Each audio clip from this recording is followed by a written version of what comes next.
Let's get to Obamacare. Unite Here. That is a union, represents roughly 300,000 low-wage hospitality workers primarily.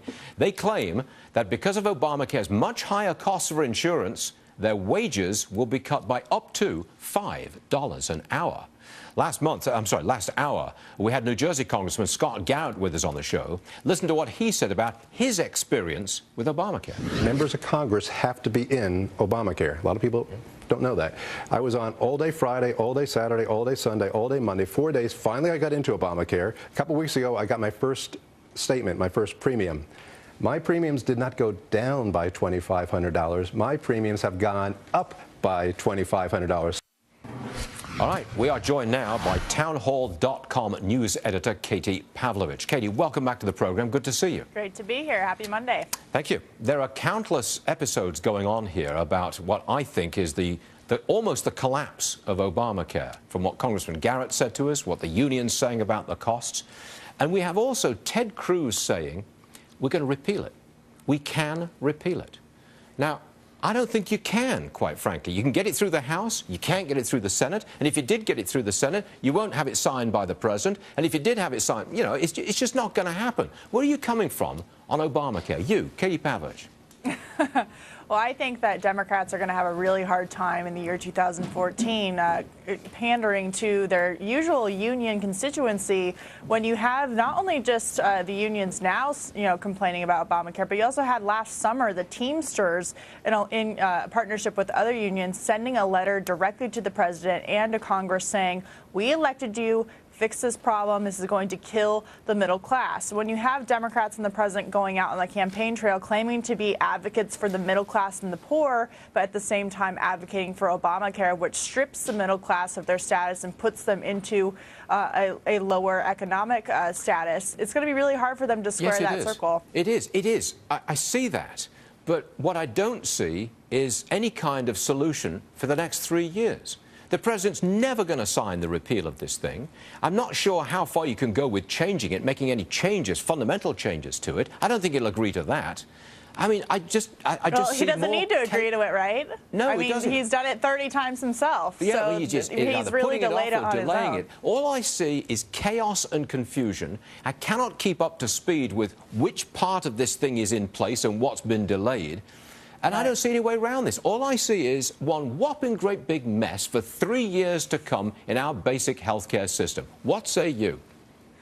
Well, I completely agree, but I think when it comes to asking Republicans what they can do, I mean, the House has voted something like 50 times to repeal Obamacare, and as you mentioned, it didn't go anywhere in the Senate, but Republicans really don't have to do much when the president himself, through his different channels, has delayed certain parts of Obamacare 30 different times. And so we're looking at an election where, we go back to 2010 when Republicans overtook the House based on Obamacare before it was even enacted, before people were seeing their insurance premiums going up by $2,500 a year minimum. Yeah. And so it's going to be a real wake-up call on the campaign trail with Democrats trying to tout and act like they're the people of the middle class when the very law that they're defending is terrible for the middle class on every single level, whether it's stripping them of their health insurance they promised they could keep or hitting them in the wallet with them paying even more taxes than when they were before. Katie, I think of you as a millennial.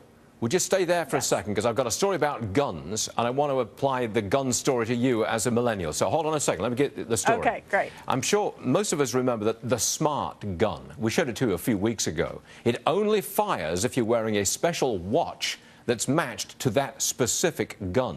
There's some controversy surrounding this Smart gun. Lauren Simonetti is here with an update. Lauren. Hi, Stuart. Well, it all comes down to a New Jersey law which states this, that all handguns in New Jersey be personalized within 3 years of a Smart gun going on sale in the U.S. Well, a California company, the Oak Tree Gun Club, started selling this Smart gun from Armatix. It's called the IP1, and there was such backlash, I can't even tell you how much. They actually are denying that they even ever sold the gun at this point because gun advocates fear more regulation on the market so that gun owners out there would have to get their guns retrofitted, right? Have more information in the system on them. So if there's just one of these Smart guns sold anywhere in the United States, yes, the state of New Jersey said, right, all guns sold in New Jersey have to be Smart guns. have to be personalized. Have to be personalized. So then okay. you have to think about this being a logistical nightmare, Yes. right? Gun owners would have to send their guns back to the manufacturer to get them personalized. So the gun guy said, right, get it off the market. Don't Yes. sell any because it'll really mess up New Jersey and all the rest of the place.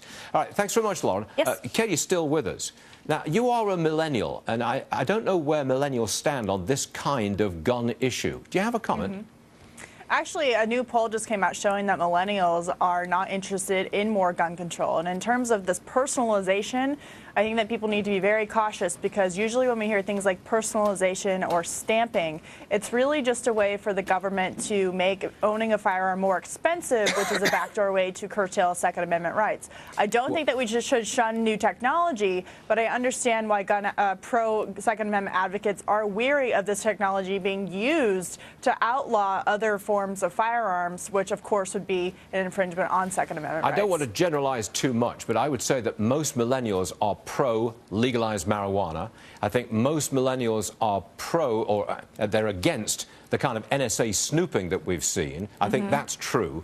Is there a general statement about millennials and guns? Well, could you say that generally millennials oppose guns? They're in the anti-gun camp. I've only got 20 seconds. I would say it's opposite. I would say that generally millennials are actually pro-gun, and I think that's due to a cultural shift. There's lots of reality shows now showing people using guns in a proper, respectful way, and the competitive shooting sports have actually expanded by 50% in the past 5 years. Really? So they 50%? see it, yeah, Wow. 50%. So they're seeing it as the more you learn about gun control, the more you actually become pro-gun, and so I think that millennials are finally waking up to that concept. Freedom is a good thing, and the Second Amendment, of course, is all about freedom. So. Yes, it is. Katie Pavlovich, Yes. thank you very much indeed. Come and see us again, please. Great to see you. Thank you. Absolutely. See you soon. Charles Payne claims that he's going to make us some more money with a couple of stocks that he's figured out over the weekend. First one, what? Hewlett? No, well, these are actually from Ask Charles. So the viewers, sorry. these are two that the viewers wanted information on. Bossy. He's just being Varney. Don't worry about it. Leading the show. You're leading the show.